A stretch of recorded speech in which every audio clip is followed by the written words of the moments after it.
తనకు స్కూల్లో ఉన్నప్పటి నుంచి ఏదో ఒకటి సాధించాలని ఉండేదని మెగాస్టార్ చిరంజీవి తెలిపారు. కాలేజీలో అనుకోకుండా ఒక నాటకం వేశాక అందరూ తనని హీరోలా చూశారని, అప్పుడే తనకు నటనపై ఆసక్తి పెరిగిందని ఓ ఈవెంట్లో చెప్పారు. ఎంటర్‌ప్రెన్యూర్‌షిప్ గురించి కానీ ఎంటర్‌ప్రెన్యూర్ గురించి మీరు చెప్పాలి, ఏదైనా మాట్లాడాలి అంటే ఏం మాట్లాడాలి?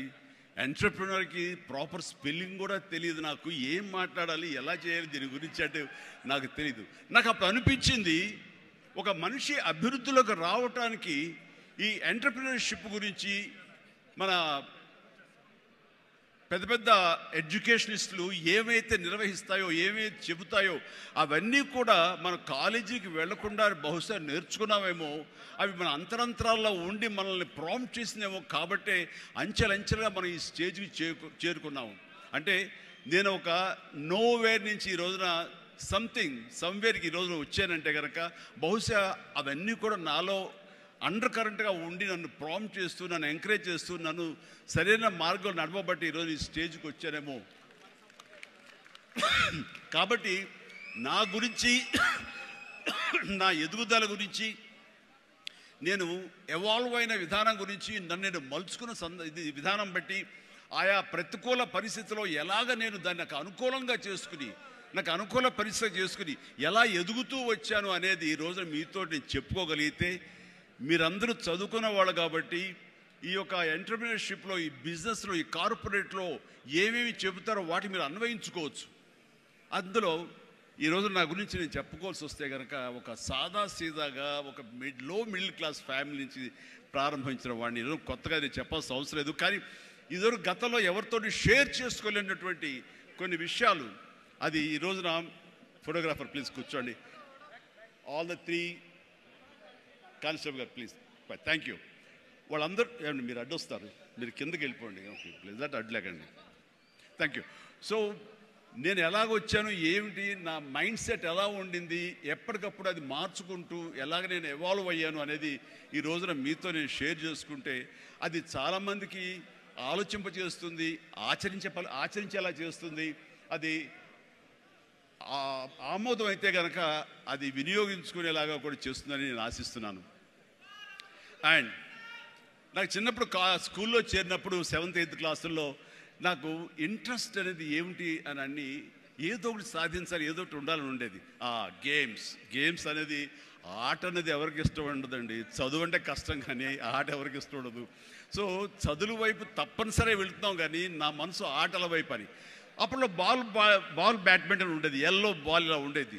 సో 1-2 రోజులు ఆడిన తర్వాత 3వ రోజు ఆడు ఎవడో ఏమో తెలియదండి, సరిగ్గా కొడితే అది నా కంటికి తగిలి కళ్ళు వాచిపోయింది. ఆ తర్వాత మళ్ళీ ఆ గేమ్ వైపు వెళ్ళలేదు.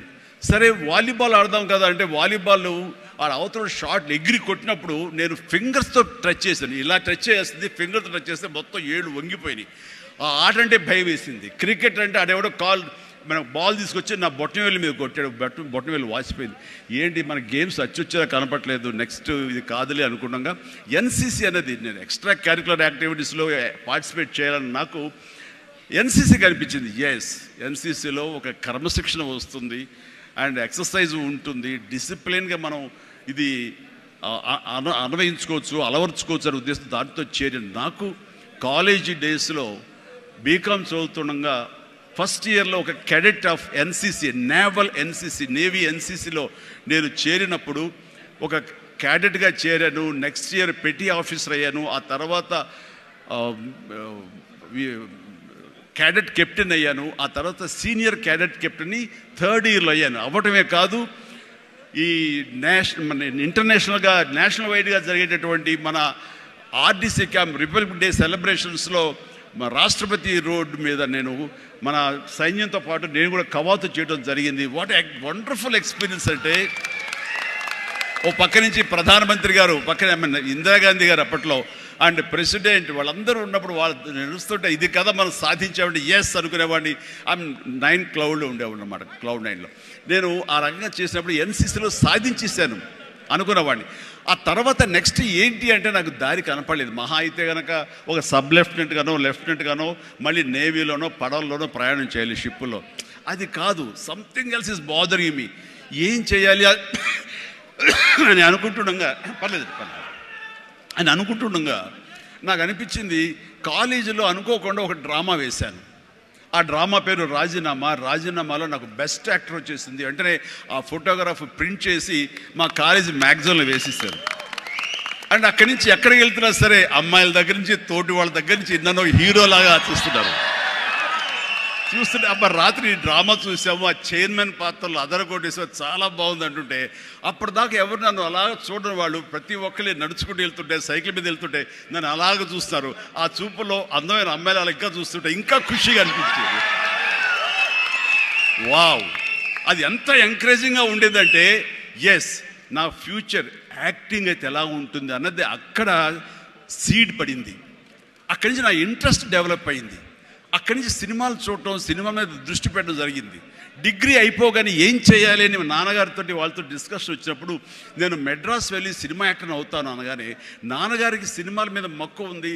ఆ ఎక్కడ లోకల్గా సినిమా షూటింగ్ జరుగుతుండగా ఆ ప్రొడ్యూసర్ తోటి ఉన్నప్పుడు నాన్న 1-2 వేషాల్లో చిన్న వేషాలు మహా అయితే సెకండ్స్తో ఉంటుంది, 1 మినిట్ కూడా ఉండదేమో. ఏ సెంటర్గా నాకు ఇది ఎందుకు చేయకూడదు, చెయ్యొచ్చురా, కానీ అది మన ఏరియా కాదు, మనకు ఎవరు తెలిసిన లేరు, అక్కడ దిక్కుముక్కు లేదు, నీకు ఎవరు ఆసటగా నిలబడతారు, బాసటగా నిలబడతారు, ఎవరిని చేయూతనిస్తారు, చాలా కష్టం, ఎక్కడో అన్నోన్ ఫీల్డ్కి వెళ్ళి నువ్వు రాణించగలవా, ఒంటరిగా వెళ్తున్నావు అని అంటే ఏదో గట్ ఫీలింగ్, నేను రాణిస్తాను అన్న నమ్మకం, నేను వస్తాను అన్న నమ్మకం. ఎందుకంటే ఏమనుకున్నా, ఏ బ్యాంక్ ఎంప్లాయీ అనుకున్నా, నాన్నగారిలాగా పోలీస్ డిపార్ట్మెంట్ అనుకున్నా, ఇంకోటి అనుకున్నా, నేవీ ఆఫీసర్ అనుకున్నా కిక్ ఇవ్వటం లేదు. అదే సినిమా యాక్టర్ అయితే యా అని అనిపించింది అని అప్పటి నుంచి సినిమా మీద దృష్టి పెట్టాలంటే నేను లింగులిటుకుంటూ వెళ్ళి 4 ఫోటోలు తీసుకుని ఆఫీసుకి వెళ్తే ఎవడో ఆదరించడు. నేను ఒక ఫిలిం ఇన్స్టిట్యూట్లో ట్రైనింగ్ అయ్యానండి, ఆమె ట్రైన్డ్ యాక్టర్ అని అంటే ఎంతో కొంత ఆదరణ ఉంటుంది. రాబో కూర్చొని చేసి టీ అని ఇస్తారేమో అనే ఉద్దేశంతో నేను ఫిలిం ఇన్స్టిట్యూట్లో జాయిన్ అయితే అక్కడ నేను అయ్యాను. ట్రైనింగ్ అయిన తర్వాత అక్కడి నుంచి ఏ ఒక్క రోజు కూడా రమ్మండి, ట్రైనింగ్ పూర్తి అవ్వకుండానే నన్ను నా టాలెంట్ని చూసి ఆయా ప్రొడ్యూసర్లు అప్పటికప్పుడు నాకు వేషాలు ఇవ్వడం మొదలుపెట్టారు. నా ఫోటోలు తీసుకుని ఏ ఆఫీస్కి వెళ్ళలేదు, ఏ ఆడిట్